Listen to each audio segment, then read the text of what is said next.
The recent coup in Niger is worrisome for many reasons. A democratically elected president friendly to the West was overthrown by the military. It is a region where many experts fear the growth of jihadist activity. Moreover, as you can see on this map, Niger is up there in the corner. Russia, through the Wagner Group, is increasing its influence in many of the countries on the continent. To all of this, you can add the shame and embarrassment that many of the coup plotters were trained by the U.S. military. In this photo above, you can see Army Lieutenant General Jonathan Braga with Major General Moussa Barmou back in June of this year when the U.S. was giving them a $100 million drone installation. 6 months or 6 weeks later, Barmou was instrumental in the coup. And unfortunately, this isn't an isolated event.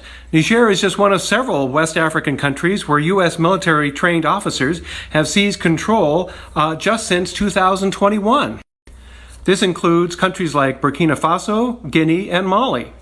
Now, the training curriculum does include lessons on safeguarding democracy and human rights, only with military tactics as well, but obviously these classes just haven't stuck with a lot of people. Barmou is a particular disappointment. He spoke excellent English and over the last 20 years had taken several training courses at Fort Benning in Georgia and also at the National Defense University. He was seen as a good partner to the U.S. and as a personal friend to several of the military officers. Sadly, this situation is reminiscent of some of the experiences from the notorious School of the Americas, which operated out of Fort Benning from 1946 until 2000, when it was closed after many controversies. Its infamous list of students included Panama's Manuel Noriega and Omar Torrijos, as well as some of the people who were involved in various massacres against nuns and civil society in places like El Salvador and Honduras. Documents that were declassified in the mid-1990s show that its curriculum included, quote, the use of fear, payment of bounties for enemy dead, beatings, fake imprisonment, executions, and the use of truth serum, unquote. That curriculum ended with the school's closure in 2000. The Pentagon insists that current training, quote, adheres to the principles of democratic governance, civilian rule of the military, rule of law, of military-civilian relations. But as another DoD official notes, it looks bad. In any case, the Biden administration now has to decide whether to work with the coup plotters in hopes that they'll cooperate with the U.S. on issues such as fighting the jihadists, or shun them and hope that China and Russia don't come in to fill the vacuum. Shalom, Israel. First and foremost, I would like to give all praises, honor, and glory to Yahweh, Bahashem, Yahweh Shai, Bahashem, Rekal Kwadash. Double honors to the apostles and elders of Great Millstone who ruled well and who taught me this truth. And peace and blessings with all sincerity to the hopeful elect. It's Zachariah coming at you with another lesson. And Lord's willing, it be edifying. And apologies in advance. I've been under the weather for the last couple of days. Starting to feel better. And I don't want to ratazah. I can get through this lesson without coughing and going through one of my spells. All right, so let's get it. We're going to dive into this article, okay, from CNN, which reads, first on CNN, U.S. preparing to officially designate military takeover in Niger as a coup d'etat after months of delay, officials say. U.S. State Department is preparing to officially designate the military takeover in Niger as a coup d'etat as soon as next week, 3 U.S. officials told CNN, a decision which could have dramatic implications on the ability of the U.S. to work with crucial counterterrorism partners in the region. The department is set to announce that the U.S. will be suspending certain forms of assistance to Niger as a result of the coup designation. An official and another person familiar with the discussion said the U.S. Embassy can continue to operate and the U.S. military will be able to legally keep forces in Niger if a coup designation is made U.S. officials said, but the Pentagon is still assessing how the change will impact the approximately 1,000 U.S. forces stationed in the country, officials said. U.S. officials said it is unlikely that the U.S. forces withdraw completely, and some will probably stay in a more limited intelligence gathering role. It says, as we continue our diplomatic engagements to preserve civilian rule in Niger, we are continuing to assess additional next steps, but have nothing to preview at this time, State Department spokesperson said. A Pentagon spokesperson declined to comment. The administration could continue with with life-saving and other kinds of associate assistance that are important for U.S. security interests, while simultaneously suspending other assistance to the government, including economic and security assistance. Those details are still being ironed out. And we knew that this was going to happen, okay, eventually, because of the gas pipeline. But first, a story that no one's talking about is the massive pipeline that is nearly set to go online. Now, it starts in Nigeria. It flows through Niger on its way up into Europe. Chevron and the United States have already invested $13 billion into this pipeline.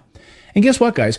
After the Nord Stream pipeline destruction, Chevron stepped up production to get this up and running. Hey, we'll speed this up. We'll fast track this. And now the people of Niger are saying, wait a second.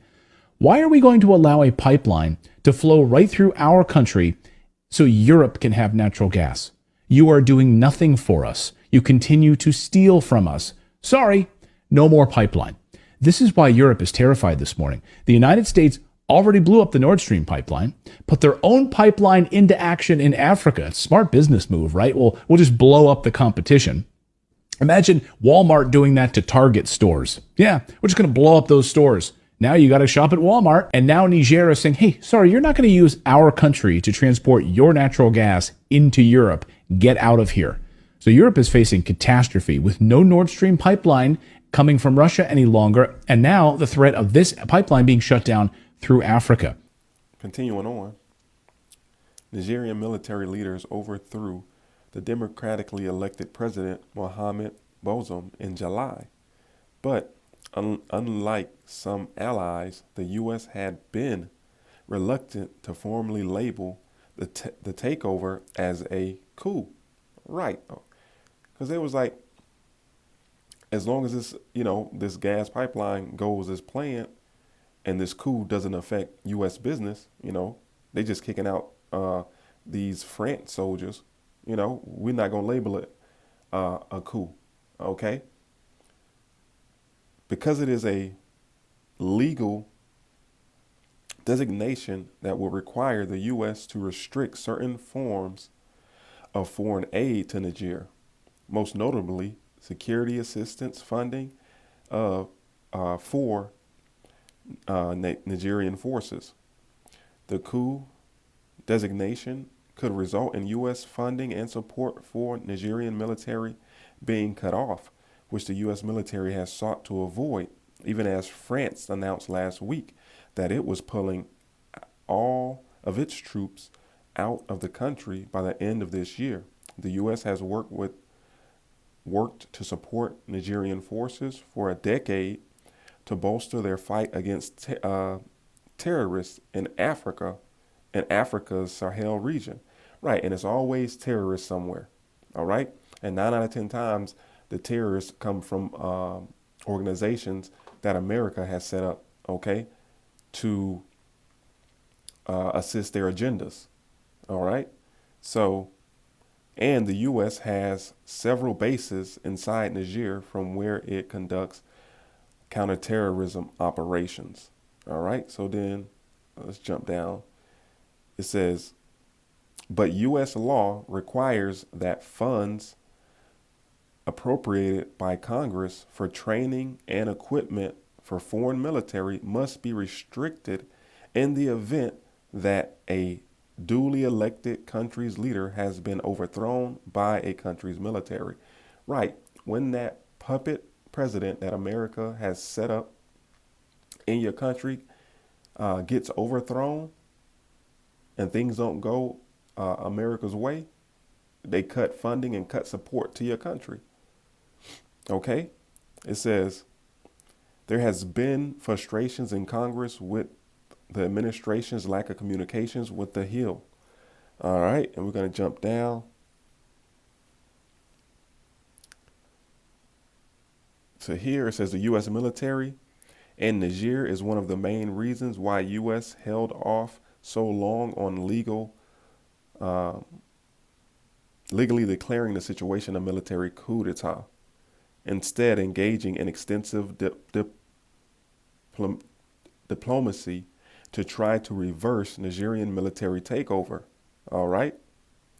But those diplomatic efforts haven't been successful and the military is still in power.